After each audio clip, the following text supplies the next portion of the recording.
1979, forestry worker Bob Taylor walked down this woodland track outside Livingston New Town near Edinburgh. He rounded a corner and was astonished to be confronted by an unearthly object. A huge thing with a big round dome, a very dark grey colour, and had a big flange going all the way around. I could see arms sticking out of this flange with what I took to be blades on the top. Later he described what he had seen to a local newspaper artist who drew this sketch.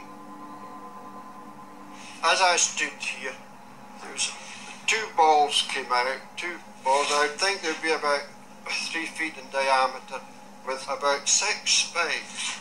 And they were rolling on these spikes. They came right up beside me, and I remember feeling a tug at that time, and a very powerful smell, a choking sort of smell,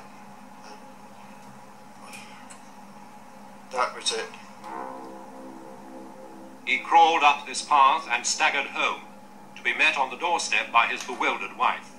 It looked terrible when he came in the door, and he just stood at the door, and I said, "Have you had an accident with your lorry?" And he said, "No, I've been attacked." And I said, "What with?" And he said, "A spaceship." And I said, "Oh, goodness me, there's no such a thing as a spaceship. I'm going to phone the doctor. You must have fell and hurt your head."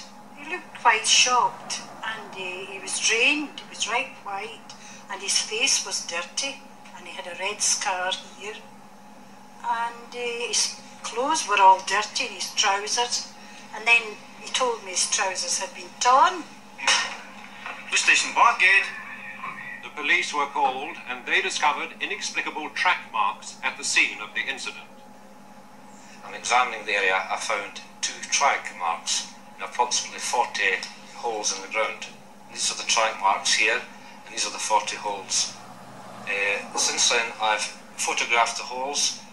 This is a photograph of the hole here. This is the holes that measured approximately 3.5 inches. In this other photograph here, you can actually see the tread marks correspond to the marks here. These markings and tracks were actually inside this area here that's fenced off, and there's definitely no other tracks leading to or from this area. These are the trousers worn by Mr. Taylor.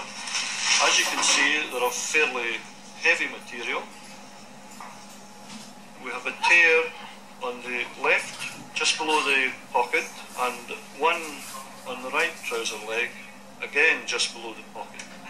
These marks are consistent with the material having been pulled up while the trousers were being worn.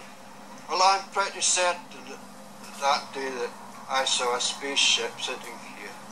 We must accept the story of Mr. Taylor.